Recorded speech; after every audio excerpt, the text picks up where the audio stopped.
This one is about to get pretty scary. How's it going, YouTube? I'm your host Landon Dawitzing, and welcome back to another most amazing video. Before we get started, I want to know from you guys, what top 10 videos would you like us to produce next? Let us know in the comment section below, and also make sure you guys stay tuned to the end of this video because I'm going to be replying to your guys' questions and comments from previous videos. Okay, the idea of some stranger lurking in your home can be really upsetting and pretty creepy. Your home is supposed to be a place where you feel the most comfortable and safe. But there are so many stories of strangers breaking into homes in order to steal your stuff or to physically hurt you. Why? I don't know. So here are the top 10 break-in stories that will send chills down your spine. Oh, and you might want to lock your doors before you get started with this video. Like seriously, go check your doors, make sure it's locked. And your windows. Okay, hopefully I'm not scaring you guys too much, but starting off this unfortunate list, and at number 10 is the Bennett family murders. On the night of January 16th, 1984, a man broke into the Bennett home where he slashed 27-year-old Bruce Bennett and hit him over the head with a hammer. The invader then went into the mother's room where he sexually assaulted her. He assaulted both her and their 7-year-old daughter before murdering them with blunt force trauma. The insane killer continued his killing spree when he viciously attacked their other 3-year-old daughter. He left her there to die with severe facial wounds. Thankfully, the toddler survived the incident, but she will have to grow up with the pain of losing her family in such a brutal and vicious manner. I just couldn't imagine. Moving into number 9, we have the nurse dorm murders. Richard Speck was a deranged and psychopath who broke into a Chicago nursing home dorm in the middle of the night and slaughtered 8 female nurses. He managed to break through the security system, and he was armed with a knife and a gun. He would quietly wake each nurse up one by one before he tied them up and then proceeded to strangle them and stab them to death. He made the other nurses watch as he murdered their friends. If this doesn't sound bad enough, he decided to rape his final victim before strangling her. One nurse managed to survive this horrific night by hiding underneath her bed, but she will have to live with the memories of this brutal and gruesome night. Apartment murders climbs onto this list at number 8. On July 27, 1979, someone broke into Alice Ranking's apartment near Houston, Texas and decapitated her. One of her co-workers went to her apartment and noticed that the front door was tampered with, and once she entered, she saw her friend's body tied up, sexually assaulted, and there was a trail of thick blood. And what makes things even more creepy is the fact that her head wasn't even attached to her body and it was never found. So this creepy killer probably has a collection of heads in his room. And then 2 weeks later, another home invasion took place 2 floors up the same apartment building. This woman was also beaten, raped, and stabbed numerous times. The killer was never arrested, so I wonder if he's still alive today, collecting people's heads. The Sadegaya family murders comes onto this list at number 7. A mysterious man armed with a knife snuck into the 2nd floor window of the family's apartment in Japan. He entered through the 6-year-old son's room and strangled the poor boy to death before he was confronted by the father.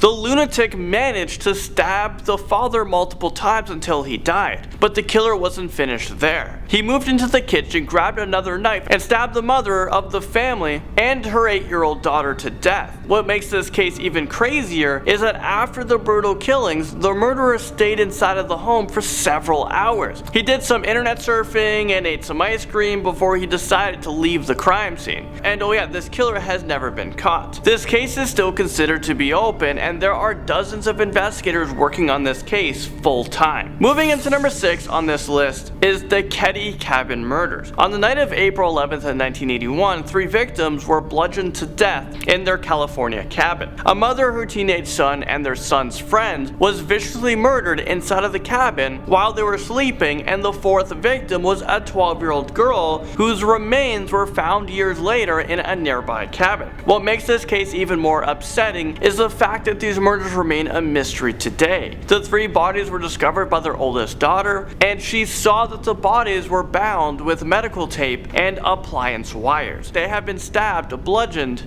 and strangled to death. A lot of different weapons were found at the scene as well. There was a table knife, a butcher knife, and a bloody hammer. Despite the amount of evidence and police interviews, no arrests were ever made. so these vicious and ruthless home invaders might still be walking free. The Clutter family murders cuts into number 5 on our list. While Richard Eugene Hickok and Perry Edward Smith were in prison, they heard from another prisoner that the Clutter family was extremely wealthy and that they stashed a lot of money in their house. So when they were released from prison, they immediately made plans to steal their cash. They entered into the Clutter's family's home in Kansas, but to their surprise, 4 of the 6 family members were home. They were unable to find a safe, so they woke up all of the family members to threaten them. They ended up ransacking the entire home and only to manage to get $50. They also got a pair of binoculars and a radio. Because the family saw their faces, they didn't want to leave any witnesses behind, so they executed them in cold blood by shooting them with a rifle. They were arrested 6 weeks later and ultimately executed by hanging. Next up, number 4 is the cold-blooded killer. Back in March of 1922, a German farmhouse was broken into by a cold-blooded killer who spent a lot of time planning his murdering spree. The police investigators believe that the killer spent his time casing the place, and then he hid in the attic and lured the family members into the barn one by one so that he can hack them up with a farming tool. I mean, is this real life right now? The father, his wife, their 3 children, and their maid were all brutally beaten to death, and it's been over 96 years and no arrests have ever been made. The family even reports suspicious activity like a pair of house keys that went missing and a mysterious footprint in the snow that led into the back door, but they were all disregarded. So if the police were more diligent with this case, this family might not have been hacked up to death. The Cheshire home invasion murders takes us into number 3. 2 convicted criminals were scoping out a mother and her daughter at a grocery store, and they decided to follow the girl home and break in later that night. Around 3 a.m., 2 psychopaths broke into the Petite family's home. They hit the father on the head with a baseball bat and tied him to a pipe in the basement. After that, the 2 criminals went upstairs to continue their reign of terror onto the rest of the family. They doused the entire house in gasoline, raped the 11-year-old daughter in her bed, choked the mother to death, and then set the house on fire before they attempted to escape. The father managed to make it out alive, and the 2 men were eventually arrested, but the entire home invasion lasted for 7 hours, so it's no doubt that this poor family suffered a lot. Slashing into number 2, we have the axe murders. Back in 1911, when crime rates weren't high, and you never had to worry about someone breaking into your home, an axe-wielding maniac snuck into a family home and hacked a mother and her 3 children to death with his axe. The killer continued his murdering spree along the route of the South Pacific Railroad. So he started in Iowa and then he made his way to Louisiana and San Antonio. 6 homes in total were broken into and 49 family members were brutally butchered to death with his sharp axe blade. One thing that all these families had in common was that they were families of mixed races. There were many arrests made during the killing spree, but the murders continued and no one was ever found guilty. I think a large part of this for why we lock our doors is because of this serial killer. The Manson murders tops our list in at number 1, and I think we've saved the best for last. This is probably the most infamous homicidal home invasions that was organized by a psychopathic cult leader,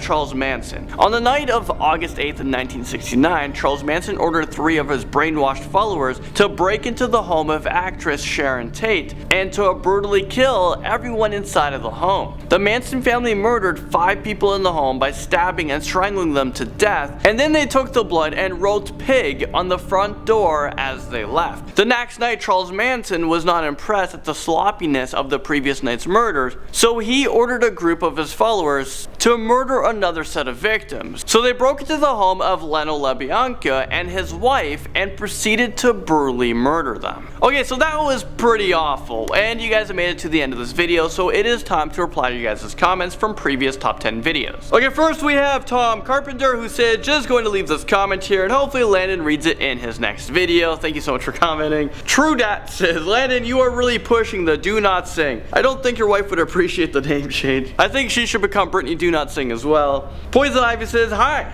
It would be cool if you did one haunted place in Pennsylvania, USA. Stay amazing. Frederick OK says, would urban legends that are common in the world? Is that a question or just a statement? World urban legends. Oh, so just world urban legends produced in a top 10 list? Dark Raptor says, I choked on my own tongue when watching this video. Crystal says, Minecraft is the Illuminati. Next up, we have my hidden talent is that I can bend all of my fingers on my right hand back to touch the back of my wrists. What the heck? Can you do that? Are you double jointed? That's as far as I can go, I don't know. You're pretty talented, my friend. Next up, we have 10 scary samurai urban legends, please. That would be interesting. Actually, you know what? That video might be coming soon. I think that's a pretty good one. Tiffany Galloway says, Dallatsing is not hard to say or spell for me, but if it is for you, then you know what to say instead. So yeah, if you guys can't say Dallatsing, just say do not sing. Either or, I don't really care. Mark Carolyn says, hey, shave. No, I am growing this guy out as long as I can. Jameson Cowie Squish It says, I love these urban legends. Thank you so much for watching and always tuning in and commenting, of course. Next up, we have 0_ says, don't talk crap to Landon, hashtag let Landon sit.